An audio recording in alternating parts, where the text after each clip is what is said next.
Hello everyone, welcome back to my class. This is Rumana Ali. I hope you all are doing well. In today's class, I'm going to explain you about C4 cycle or C4 pathway, which is also known as Hatch-Slack pathway. And this cycle is going to take place in C4 plants. And the C4 plants includes maize, sorghum or euphorbia, and many other plants are also present that can be called as C4 plants. So in these plants, C4 cycle takes place, which is also known as Hatch-Slack pathway. Now let us see how this cycle takes place. Before we know how this cycle takes place, or before we learn about the cycle, let us see some of the adaptations that are adapted by these C4 plants to carry out the process called Hatch-Slack pathway. Okay, so usually the C4 plants shows dimorphic chloroplast. The two types of chloroplast can be seen in these type of plants. The first one is granule chloroplast and the next one is agranule chloroplast. Granule chloroplast means in which the grana are present. Grana is nothing but the thylakoids in which the pigments are present. So the thylakoids, they are present in a form of stack, and that stack is called as granum or grana. So this chloroplast shows the presence of thylakoids in them, in which the different types of pigments are present. And these granule chloroplasts are present in mesophyll cells of the leaf, whereas agranule chloroplasts are the one which do not possess any grana in them. Thylakoid will not be present in these type of chloroplast. Only we can see the presence of stroma lamellae. If this is a chloroplast, here no grana, no stack-like structures are present. Only some thread-like structures or lines we can find, and these are called as stroma lamellae. So the chloroplast which are present without any thylakoids, they are termed as agranule chloroplast, and these are found in bundle sheath cells. So these are the plants, they face a problem that is called as photorespiration. Photo means light and respiration means exchange of gases. So this is a problem that is faced by the C4 plants. Now to get rid of this problem, they show some of the adaptations. So this is an adaptation shown by the C4 plants, as they are possessing granule chloroplast and agranule chloroplast. Granule chloroplasts are present in the mesophyll cells. We know that mesophyll cells are present below the upper epidermis, that is on the upper surface of the leaf. These mesophyll cells are present, so they can easily absorb the light, and hence the light reaction can easily take place in the mesophyll cells of the granule chloroplast, whereas the bundle sheath cells that are present beneath in the deeper layers of the leaf, so here there is no light. Light cannot be transferred in the bundle sheath cells. Therefore, in the bundle sheath cells, the dark reaction or the other reactions of the photosynthesis can easily take place. So in such a way, dimorphic chloroplast is an adaptation shown by the C4 plants. One more adaptation we can see in these C4 plants, and that is named as Cran's anatomy. Cran's anatomy means the cells which are present in the bundle sheath, they are arranged in a wreath-like manner. That means the circular arrangement of the bundle sheath cells can be termed as the Cran's anatomy. So this is also an adaptation. This is an adaptation shown by the C4 plants to get rid of a problem called photorespiration. Photo means light and respiration means exchange of gases. This is a problem.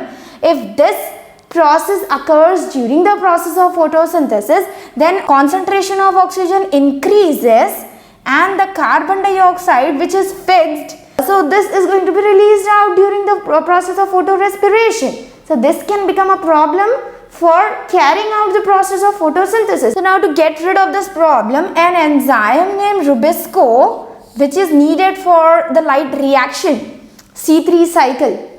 So this Rubisco is going to shift it from mesophyll cells into the bundle sheath cells, and the speciality of this enzyme is it can act as both carboxylase as well as oxygenase. So when the oxygen concentration increases, at that time it is going to act as an oxygenase, whereas when the oxygen concentration decreases, at that time it is going to act as a carboxylase. So in such a way, this is an enzyme which is shifted from mesophyll cells into the deeper cells, that is into the bundle sheath cells, to carry out the different reactions of photosynthesis. So these are the adaptations that are shown by the C4 plants to carry out the C3 cycle as well as the C4 cycle in order to synthesize glucose in the plants. Let us see how the C4 cycle takes place and what are the different steps that includes in this cycle. So the two cells are involved in the C4 cycle. So let us take one mesophyll cell and the other one is bundle sheath cell. So here one mesophyll cell and one bundle sheath cell. These are the two cells in which the C4 cycle can take place. Now when carbon dioxide diffuses into the mesophyll cell, here the upper epidermis is present. So through this epidermis, when it diffuses into the mesophyll cell, this carbon dioxide is going to combine with water which is present inside the cell. So when carbon dioxide combined with water, it forms carbonic acid, and this reaction, the addition or this reaction, carbon dioxide when reacts with water, this reaction takes place in the presence of an enzyme called carbonic anhydrase. Now this carbonic acid, it dissociates and it gives one carbon dioxide and bicarbonate ions. So this bicarbonate ion is going to be accepted by phosphoenol pyruvate. Phosphoenol pyruvate is a 3-carbon compound. So these bicarbonate ions are accepted by phosphoenol pyruvate, and after which compound, a 4-carbon compound is formed which is named as oxaloacetic acid, and oxaloacetic acid is a 4-carbon compound. Now here I'll write full forms of these abbreviations. So PEP means phosphoenol pyruvate, which is a 3-carbon compound. So bicarbonate ions are accepted by these phosphoenol pyruvate 3-carbon compounds, results in the formation of 4-carbon compound which is named as oxaloacetic acid. This 4-carbon compound undergoes some reaction and it results in the formation of again 4-carbon compound which is named as malic acid. Here oxaloacetic acid can either form malic acid or it can form aspartic acid. When it undergoes amination, when NH2 group is added, when it undergoes the reaction called amination, at that time it results in the formation of aspartic acid. So at this stage either malic acid will form or the aspartic acid would form. So both of them will be 4-carbon compound. Now this malic acid is going to diffuses into the bundle sheath cells. When it reaches bundle sheath cells, this 4-carbon compound undergoes dissociation. So this compound dissociates into pyruvic acid, Pa means pyruvic acid, and carbon dioxide. So in this way the 4-carbon splits or it dissociates and it results in the formation of 3-carbon pyruvic acid and 1 carbon containing carbon dioxide. This 3-carbon pyruvic acid is going to diffuse back into the mesophyll cell, and this pyruvic acid, it does not contain any phosphate group. Phosphorus group is not present in this pyruvic acid, whereas the phosphoenol pyruvate is a compound that contains phosphate group. So in phosphoenol pyruvate, phosphorus is present. Now this pyruvic acid undergoes a reaction called phosphorylation, after which the regeneration of phosphoenol pyruvate takes place.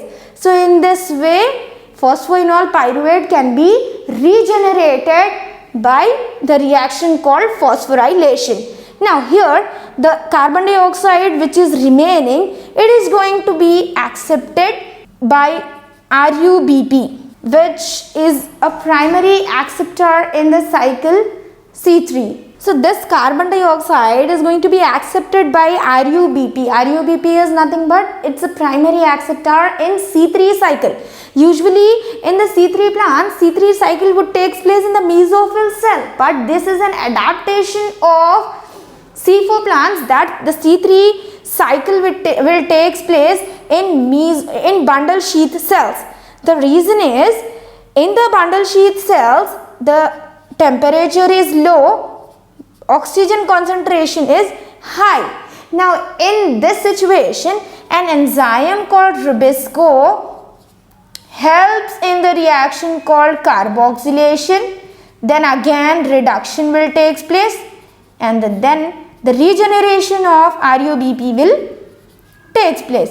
In this way, C3 cycle would take place in the bundle sheath cells of C4 plants. So this is about the C4 cycle or Hatch-Slack pathway which takes place in the C4 plants.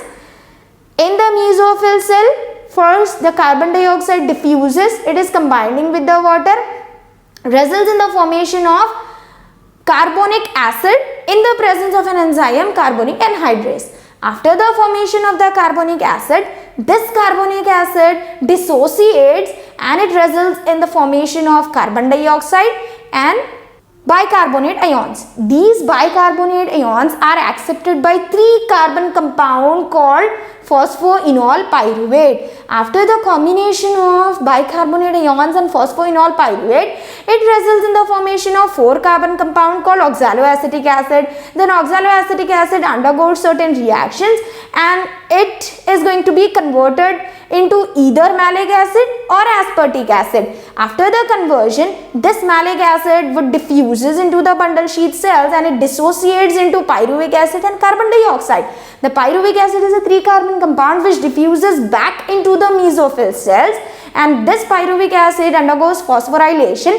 To carry out the process of phosphorylation, it requires ATP. ATP is required for phosphorylation, and here the 2 phosphate bonds are broken down. Then it results in the formation of adenosine monophosphate, AMP. Then this pyruvic acid is going to be converted or it is going to be regenerated into phosphoenol pyruvate.